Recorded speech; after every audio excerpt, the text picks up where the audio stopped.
आज के इस वीडियो में हम बात करेंगे फाइनेंस बिल 2024 में प्रपोज्ड किए इनकम टैक्स चेंजेस के बारे में। तो इनकम टैक्स की प्रपोजल्स को समझने के लिए इस वीडियो को अंत तक देखना ना भूलें। इस ईयर के इनकम टैक्स प्रपोजल्स में सबसे बड़ा चेंज कैपिटल गेन्स कैलकुलेशन में आया है। सेक्शन 242A में दी गई शॉर्ट टर्म कैपिटल असेट की डेफिनेशन को अमेंड किया गया है और इसके द्वारा ये प्रोवाइड किया गया है कि सभी कैपिटल असेट्स का पीरियड ऑफ होल्डिंग 24 मंथ्स से कम होने पर उस असेट को शॉर्ट टर्म कैपिटल असेट के रूप में क्लासिफाई किया जाएगा।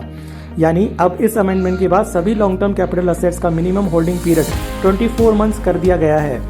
हालांकि shares and equity oriented mutual funds के केस में ये होल्डिंग पीरियड 12 मंथ्स रहेगा। आपको याद होगा कि प्रीवियसली 24 मंथ्स का मिनिमम होल्डिंग पीरियड सिर्फ इमूवेबल प्रॉपर्टीज पर एप्लीकेबल किया गया था एंड ऑल अदर असेट्स जैसे ज्वेलरी एक्सेट्रा पर होल्डिंग पीरियड 36 मंथ्स एप्लीकेबल था। तो अब इस अमेंडमेंट के द्वारा सभी कैपिटल असेट्स पर long term capital gains calculate करने के लिए एक uniform holding period of 24 months prescribe किया गया है।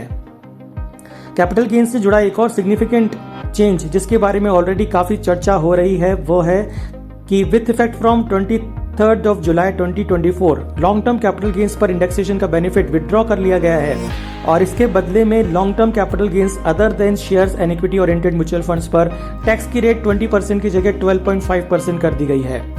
यानी अब इंडेक्सेशन का बेनिफिट तो नहीं मिलेगा लेकिन रिड्यूस टैक्स रेट्स का बेनिफिट अवेल किया जा सकेगा। इस सिग्निफिकेंट चेंज को लेकर डिस्कशन का दौर जारी है और ये चेंज टैक्स पेयर्स के लिए बेनिफिशियल रहेगा या नहीं ये facts and circumstances of each case पर डिपेंड करेगा।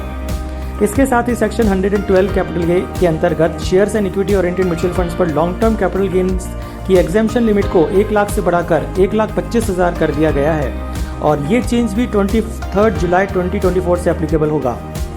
सेक्शन 111A में shares and equity oriented mutual funds के शॉर्ट टर्म कैपिटल गेन्स पर टैक्स रेट को 15% से बढ़ाकर 20% कर दिया गया है।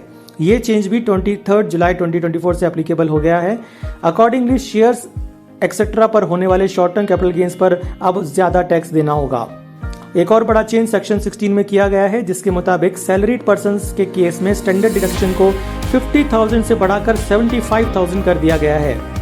ये extended standard deduction default tax regime यानी सेक्शन 115 BAC ऑप्ट करने पर ही अवेलेबल होगा। डिफॉल्ट टैक्स रेजिम यानी सेक्शन 115 BAC को ऑप्ट करने पर टैक्स स्लैब्स में भी कुछ चेंज किए गए हैं जो इस प्रकार हैं। Up to ₹3 lakh nil, 3 to 7 lakh 5%, 7 to 10 lakh 10%, 10 to 12 lakh 15%, 12 to 15 lakh 20% and above 15 lakh 30%। कुछ इंपॉर्टेंट चेंजेस टीडीएस के सेक्शंस में भी किए गए हैं तो आइए देखते हैं क्या चेंजेस टीडीएस प्रोविजंस में प्रपोज किए गए हैं। नंबर 1, सेक्शन 194H में कमीशन और ब्रोकरेज पर टीडीएस की रेट को 5% से कम करके 2% कर दिया गया है और ये नई रेट 1 अक्टूबर 2024 से इम्प्लीमेंट होगी। 2, सेक्शन 194 IB में भी रेंट पर टीडीएस की रेट को 5% से कम करके 2% कर दिया गया है।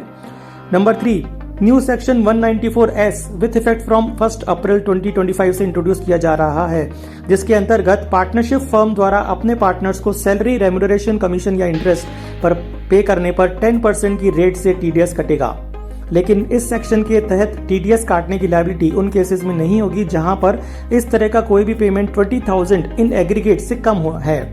टीडीएस का ये नया प्रोविजन पार्टनरशिप फर्म्स पर एक एडिशनल कंप्लायंस बर्डन जरूर डालेगा और जिन पार्टनरशिप फर्म्स को अभी टीडीएस काटने की लायबिलिटी नहीं है उन्हें भी इस प्रोविजन के एप्लीकेबल होने के बाद 10 नंबर लेना होगा और अपने पार्टनर्स को पेमेंट करने पर टीडीएस काटना होगा।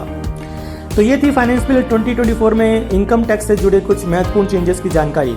टैक्सेशन से जुड़ी ऐसी ही regular updates, query resolution and case law analysis के लिए देखते रहिए आपका अपना द टैक्स एक्सप्रेस।